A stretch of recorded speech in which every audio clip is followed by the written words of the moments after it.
تعلقات میں تقویت ہو. اور پیارے نبی صلی اللہ علیہ وسلم نے فرمایا جہاں پر ہدیہ ہوتا ہے، جہاں پر تحفہ ہوتا ہے، وہاں پر محبت جنم لے لیتی ہے. پیارے نبی صلی اللہ علیہ وسلم نے فرمایا، حضرت ابو ہریرہ روایت کرتے ہیں، تہادوا تحابوا، یعنی تم جو ہے ہدیہ دیا کرو، اس لیے کہ ہدیہ جو ہے یہ محبت کی علامت ہے. اگر جہاں پر محبت نہیں ہوتی، ہدیے کے ذریعے وہاں محبت پیدا ہو جاتی ہے، اور جہاں پر محبت ہوتی ہے وہاں پر محبت بڑھ جاتی ہے اور محبت پروان چڑھتی ہے.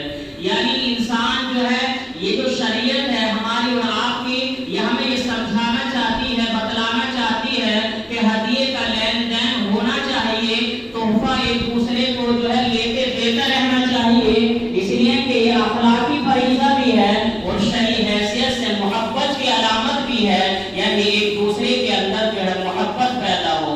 اگر پیارے نبی صلی اللہ علیہ وسلم کی بعثت سے پہلے، آپ کی اس دنیا میں جو ہے آمد سے پہلے، آپ کو جو ہے آسمانی جو پچھلی کتابیں رہی، اس میں جو آپ کی صفات کا تذکرہ کیا گیا، جہاں بہت ساری صفات تھی، وہاں پر ایک صفت آپ کی یہ بھی بیان کی گئی کہ آپ ہدیہ لینے والے ہوں گے. آپ ہدیہ لینے والے ہوں گے اور صدقے کو قبول کرنے والے نہ ہوں گے. یہ ہدیہ اور یہ جو صدقہ ہے، اس میں فرق کیا ہے؟ یعنی صدقہ جو ہے یہ صرف غریب کو دیا جاتا ہے، یہ محتاج کو دیا جاتا ہے، یہ ضرورت مند کو دیا جاتا ہے. اور ہدیہ جو ہے یہ صرف محبت کے جذبات دل میں رکھتے ہوئے یہ ہر شخص کو دیا جاتا ہے. امیر کو بھی دیا جاتا ہے، غریب کو بھی دیا جاتا ہے، صاحب حیثیت کو بھی دیا جاتا ہے. یعنی جب انسان ہدیہ کرتا ہے تو صرف جذبات جو ہوتے ہیں وہ محبت پانے کے ہوتے ہیں کہ اس کے ذریعے جو ہے اس سے میری محبت بڑھ جائے، اس سے میرے تعلقات قائم رہیں، اس سے میرے معاملات برقرار رہیں. اور جب انسان صدقہ کرتا ہے تو یہ صرف غریب کو دیا جاتا ہے، کیونکہ وہاں پر جو جذبات ہوتے ہیں انسان کے وہ یہ ہوتے ہیں کہ یہ انسان بھوکا ہے، اس کو جو ہے کھانے کی ضرورت ہے، اسے کھلانا چاہیے. یہ انسان پیاسا ہے، اس کو پلانا چاہیے. یہ انسان جو ہے برہنہ ہے، اس کو کپڑا پہنانا چاہیے. یعنی وہاں پر جو ہے ہمدردی اور غمخواری ہوتی ہے جب انسان صدقہ کرتا ہے غریب کو.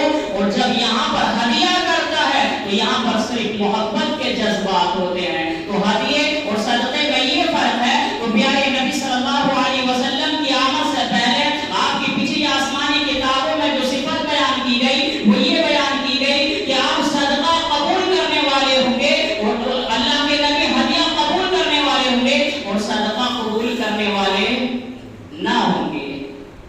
تو اللہ کے نبی صلی اللہ علیہ وسلم نے جو ہے اس بات، اللہ کے نبی کی صفت جو بیان کی گئی، یہ ہم اور آپ کو یہ سبق دے کر جاتی ہے کہ اللہ کے نبی صلی اللہ علیہ وسلم کی آمد سے پہلے جب یہ صفت اللہ کے نبی کی پچھلی آسمانی کتابوں میں بیان کی گئی، تو یہ جو ہدیہ ہے، یہ جو ہدیہ ہے، یہ کتنی اہمیت کا حامل ہوگا کہ اللہ کے نبی کی آمد سے پہلے صفت بیان کی جا رہی ہے.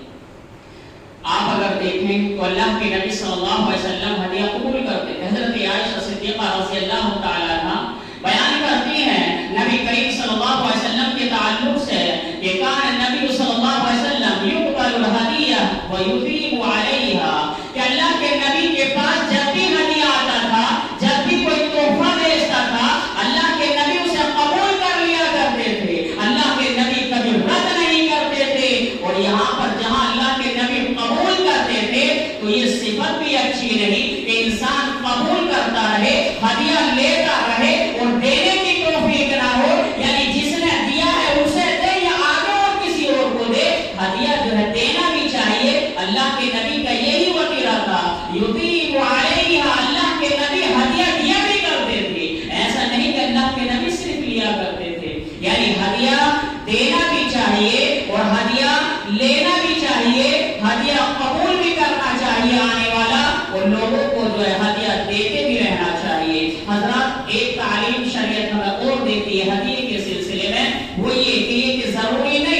ایک حدیث میں پیارے نبی صلی اللہ علیہ وسلم نے فرمایا اذا طبخت مرقة فاقتر معها ودع الجيران. اللہ کے نبی نے کہا تم جب اپنے گھر میں سالن بناؤ، اپنے گھر میں شوربہ بناؤ تو فاقتر معها اس میں پانی زیادہ کر لو، لیکن اس کو جو ہے اپنے پڑوس کو ہدیہ کرنا نہ بھولو. اپنے جو ہے سالن کی لذت کو کم کر لو، پانی بڑھا کر اس کو پتلا کر لو، لیکن اپنے پڑوس میں ہدیہ دینا نہ بھولو. یعنی انسان کو چاہیے جب گھر میں شوربہ بن رہا ہے، سالن بن رہا ہے، کوئی بھی چیز بن رہی ہے، اگرچہ اس کو ہم زیادہ کر لیں پانی ڈال کر، لیکن اپنے پڑوس کو ہدیہ ضرور پہنچانا چاہیے، چاہے یہ شوربہ یا سالن ہی کا ہدیہ کیوں نہ ہو. حضرات یہ ہدیہ ہے جو پیارے نبی صلی اللہ علیہ وسلم نے ہم اور آپ کو تعلیم دی ہے کہ آپ ایسا کرنا نہ بھولیں، یہ ہدیہ اپنے پڑوسیوں کو دینا نہ بھولیں. حضرات اللہ کے نبی صلی اللہ علیہ وسلم نے فرمایا، جیسے ابھی ہم نے کہا کہ ہدیہ کتنا ہی چھوٹا کیوں نہ ہو، کتنا ہی معمولی کیوں نہ ہو، اس کو جب دینے والا کمتر نہیں سمجھ رہا تو لینے والے کو بھی کمتر نہیں سمجھنا چاہیے، لینے والے کو فوراً قبول کرنا چاہیے جب دینے والا دے رہا ہے. تو یہ نہیں کہ شکوہ کرے، شکایت کرے، بڑی معمولی چیز ہمیں ہدیے میں دی جا رہی ہے، بڑی چھوٹی سی چیز ہمیں ہدیے میں دی جا رہی ہے. اللہ کے نبی نے کہا کبھی اس کو چھوٹا نہ سمجھو، ہدیہ جب تمہارے پاس چل کر آئے تو فوراً قبول کر لو. اور اللہ کے نبی نے کہا 3 چیزیں ہدیے میں کبھی جو ہے رد نہیں کرنا چاہیے. 3 چیزیں جب ہدیے میں آئے تو کبھی رد نہیں کرنا چاہیے. اللہ کے نبی نے کہا اللہ کے نبی نے کہا 3 چیزیں کبھی رد نہیں ہونی چاہیے.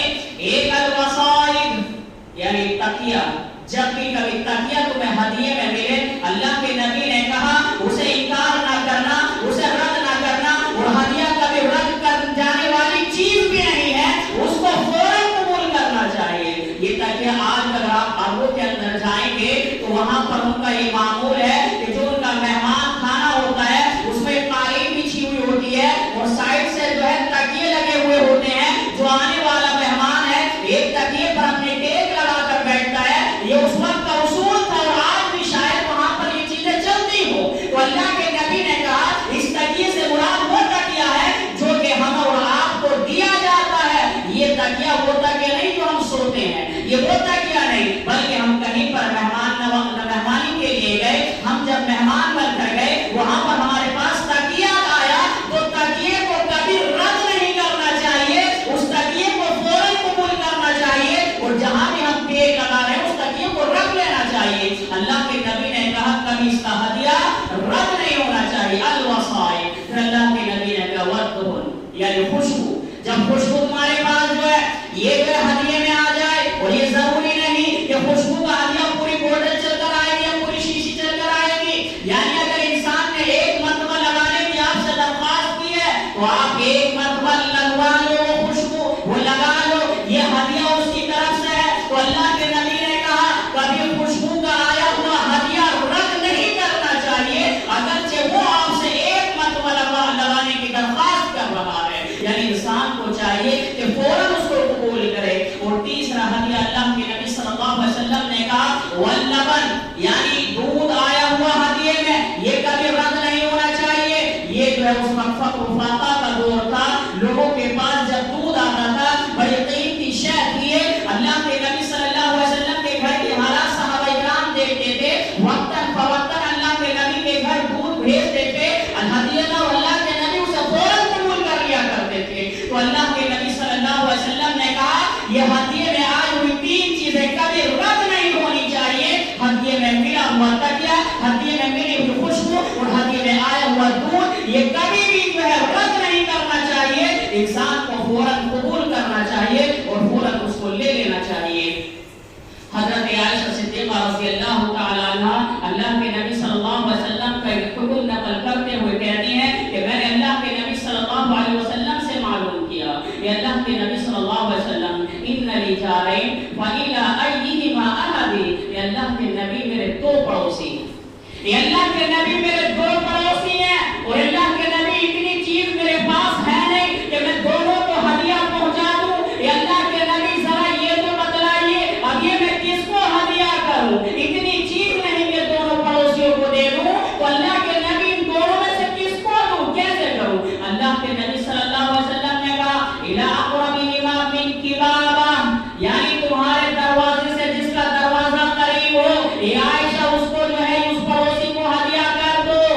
یعنی پتہ کیا چلا، جو ہمارا جتنا زیادہ قریب ہو ہدیے کا سب سے زیادہ مستحق وہ ہوا کرتا ہے، یعنی ہمارے دوست و احباب ہیں ان میں جو سب سے زیادہ قریبی ہو وہ ہمارے ہدیے کا سب سے زیادہ مستحق ہے، ہمارے رشتہ داروں میں جو ہمارا سب سے زیادہ قریبی ہو وہ ہمارے ہدیے کا سب سے زیادہ مستحق ہے، ہمارے پڑوس میں جو سب سے زیادہ قریب ہو وہ ہمارے ہدیے کا سب سے زیادہ جو ہے حقدار ہے۔ یعنی انسان کو چاہیے کہ اپنے قریبیوں کو ہدیہ کرنا نہ بھولے، وہ سب سے زیادہ حقدار ہیں ہمارے اور آپ کے ہدیے کے۔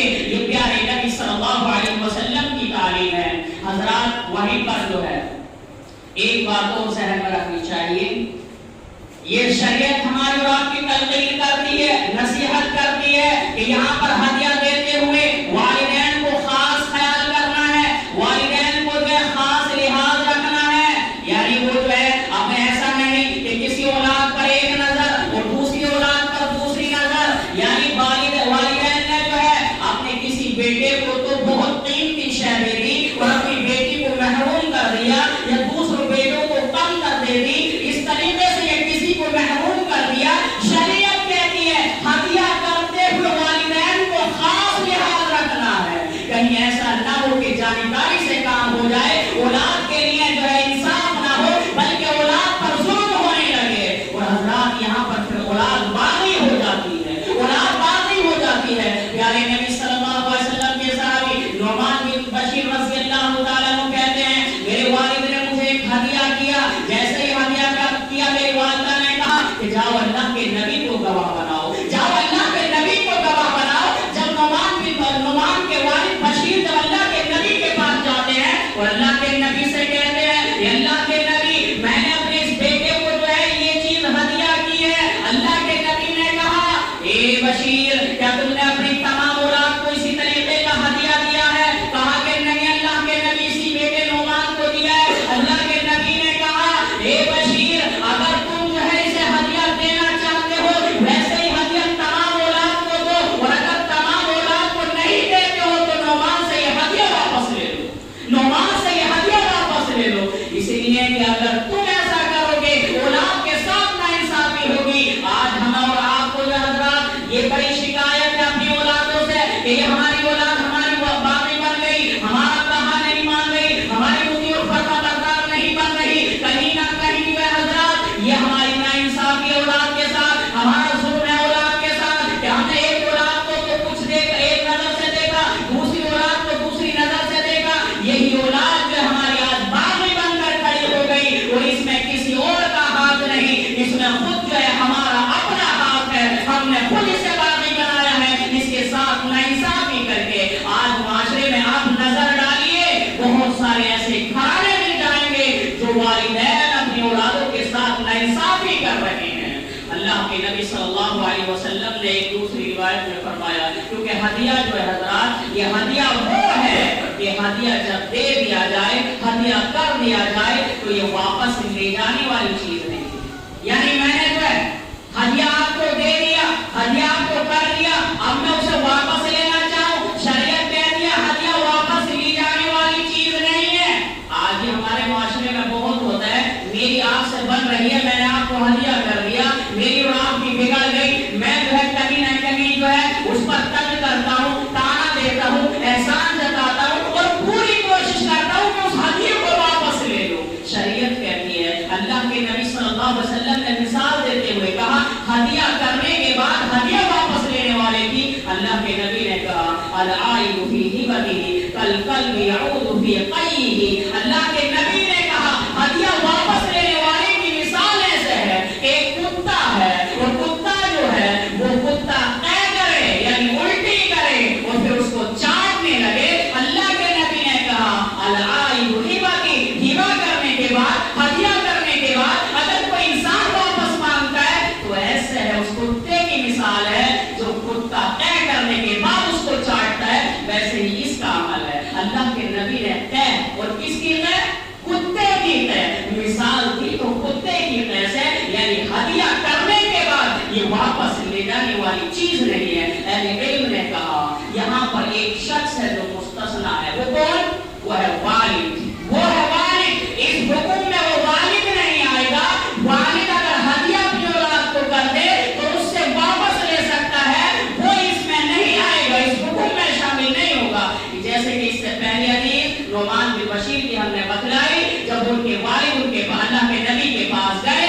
اللہ کے نبی نے خود کہا یا تو ساری اولاد کو ویسے ہی ہدیہ دو جیسا کہ نعمان کو دیا، اور اگر ایسا نہیں دے سکتے ہو تو پھر تم اس سے واپس لے لو۔ اس لیے والد جو ہے اس سے مستثنا ہے، والد اس حکم میں شامل نہیں ہے، والد جو ہے اپنی اولاد سے واپس لے سکتا ہے، ورنہ اگر میں نے آپ کو دیا میں واپس لے لوں تو اس کی مثال اس کتے کی سی ہے جو پیارے نبی صلی اللہ علیہ وسلم نے مثال دی۔ حضرات جب ہم ہدیہ کریں تو صرف جذبہ ایک ہونا چاہیے، وہ کیا؟